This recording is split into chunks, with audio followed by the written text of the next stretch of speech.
오늘 이 시간을 함께하는 모든 분들에게 하나님의 은혜가 조용히 스며들기를 바랍니다.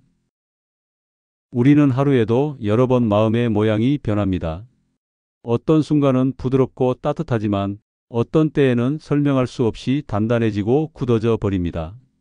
그리고 겉으로는 아무렇지 않은 것처럼 보이지만 내면의 깊은 곳은 텅 비어버린 것 같은 알 수 없는 허기와 외로움이 찾아오기도 합니다. 오늘은 바로 그런 마음, 강팍하고 궁핍한 마음에 대해 함께 나누려 합니다. 먼저 우리의 일상에서 쉽게 만나게 되는 현실적인 예시를 몇 가지 떠올려 보겠습니다.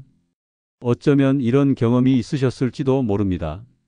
누군가가 따뜻한 말을 건넸는데 예전 같으면 감사했을 그 말이 요즘은 겉돌기만 하고 가슴으로 들어오지 않을 때가 있습니다.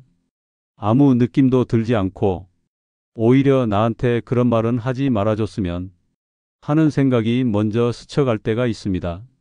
마음이 지쳐 굳어질 때 흔히 찾아오는 모습입니다. 또 어떤 분은 이런 경험을 합니다. 무엇을 해도 예전처럼 기쁨이 느껴지지 않습니다.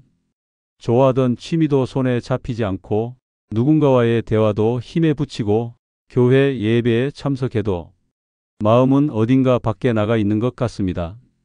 찬양을 따라 부르기 어려워지고 기도하려 하면 말이 목 끝에서 막혀버립니다.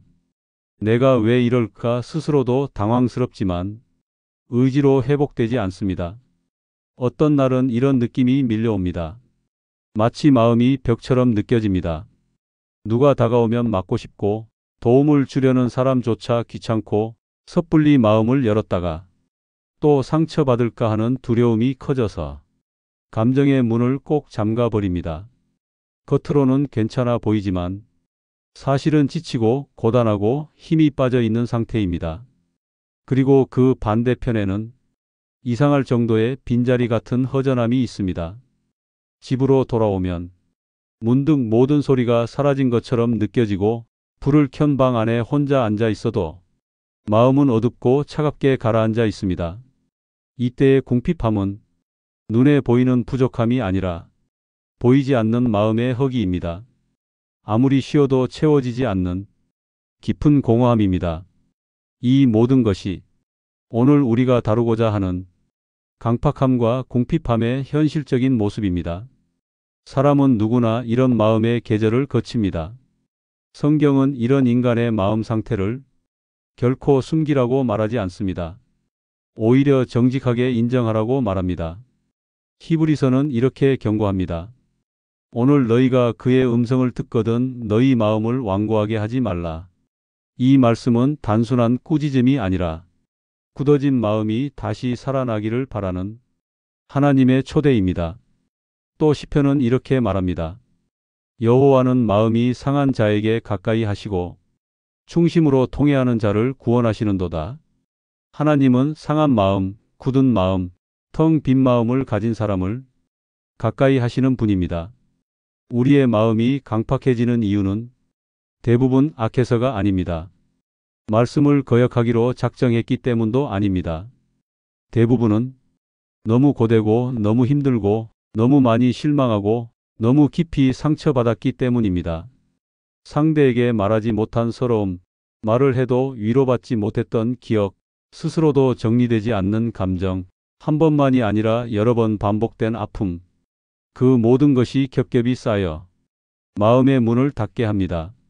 그리고 시간이 지나면 문이 닫힌 줄도 모르고 살아갑니다. 그저 힘겨워서 버티다 보니 마음이 굳어지고 굳어지다 보니 느끼지 못하게 되고 느끼지 못하게 되다 보니 빈 마음이 점점 넓어져 갑니다. 하지만 기억해야 할 중요한 진리가 있습니다. 당신이 마음을 굳게 닫고 있을 때에도 하나님은 결코 당신을 떠나지 않으신다는 것입니다. 마음이 굳어 있다고 해서 하나님과의 관계가 끊어진 것이 아닙니다. 당신이 잠잠히 있는 그 시간조차 하나님은 기다리시는 시간입니다. 하나님은 굳어진 마음을 억지로 열게 하지 않으십니다. 성급하게 밀어붙이지 않으십니다. 부서질 듯한 마음을 억지로 잡아당기지 않으십니다. 그 대신 햇살이 얼어붙은 땅을 천천히 녹이듯 은혜의 온기를 보내십니다. 말씀이 마음에 들어오지 않을 때는 작은 사건을 통해 말씀합니다. 기도가 입술에서 나오지 않을 때는 당신의 눈물을 주님의 기도로 받으십니다. 누군가의 위로가 들리지 않을 때는 침묵 속에서 위로를 속삭이십니다. 주님은 조용히 일하시는 분이십니다. 이제 우리는 강팍함과 궁핍함이 찾아올 때 어떤 방향으로 걸어가야 할지 생각해 보려 합니다. 첫째로, 내 마음의 상태를 부끄러워하지 않아도 됩니다. 하나님은 우리의 마음 상태보다 우리가 하나님께 나아오려고 하는 마음을 보십니다. 굳어 있는 그대로 나아와도 괜찮습니다. 울지 못해도 괜찮습니다. 말씀이 들리지 않아도 괜찮습니다. 기도가 이루어지지 않아도 괜찮습니다. 그저 하나님 앞에 서 있는 것만으로도 하나님께는 기쁨입니다. 둘째로, 하나님께 그대로의 마음을 드려도 됩니다. 주님께 솔직하게 말해 보십시오. 주님, 제 마음이 굳어 있어서 아무 감정도 없습니다. 주님, 가슴이 텅 비어서 아무런 의욕도 없습니다. 주님, 제가 왜 이러는지 저도 잘 모르겠습니다. 이 고백은 하나님이 가장 기뻐하시는 진실입니다. 셋째로, 하나님은 강팍함을 책망하기 위해 오시는 것이 아니라 회복시키기 위해 오십니다. 우리가 부르지 않아도, 우리가 잘 서 있지 못해도 주님은 먼저 다가오셔서 우리 마음에 먼저 손을 얹어 주십니다. 하나님의 사랑은 굳은 마음을 녹이는 능력이 있습니다. 하나님의 위로는 궁핍한 마음을 채우는 능력이 있습니다. 그리고 넷째로, 하나님은 우리 마음에 다른 어떤 것도 채우지 못하는 깊은 평안을 보내십니다. 이 평안은 상황이 좋아졌을 때 오는 기쁨이 아닙니다. 모든 것이 그대로 있어도 그 안에서 쉼을 얻는 평안입니다.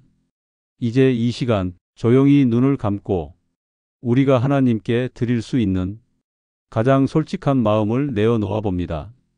이제 함께 기도합니다. 주님, 우리의 마음이 굳어지고 메말라져 가는 것을 주님 앞에 숨기지 않겠습니다. 사람에게 받은 실망, 스스로를 향한 낙심, 감당하기 벅찼던 삶의 무게가 서서히 우리의 마음을 닫아버렸음을 고백합니다. 주님, 그 굳어진 마음 위에 주님의 손을 얹어 주소서. 무너진 부분은 주님이 세우시고 지친 부분은 주님이 위로하시고 허기진 부분은 주님이 채워주소서. 주님, 말씀이 들리지 않는 시간이 있어도 그 시간을 견디게 하소서. 기도가 나오지 않는 순간에도 주님 앞에 머물게 하소서. 우리의 마음이 다시 부드러워지고 주님을 향한 감각이 회복되게 하소서. 주님, 궁핍한 마음을 채워주소서. 세상이 줄 수 없는 평안, 사람이 줄 수 없는 위로, 어떤 상황도 빼앗을 수 없는 주님의 사랑을 경험하게 하소서. 예수 그리스도의 이름으로 조용히 기도드립니다. 아멘. 사랑하는 여러분, 마음이 강팍하고 궁핍한 날이 찾아온다는 것은 하나님이 멀어지신 것이 아니라 오히려 하나님이 더 가까이 계심을 알려주는 신호일지도 모릅니다. 당신의 마음이 무너지는 그 자리, 그 한복판에 하나님은 이미 계십니다. 그분의 은혜가 굳어진 마음을 천천히 녹이고 궁핍한 심령을 따뜻하게 채워주시기를 진심으로 축복합니다.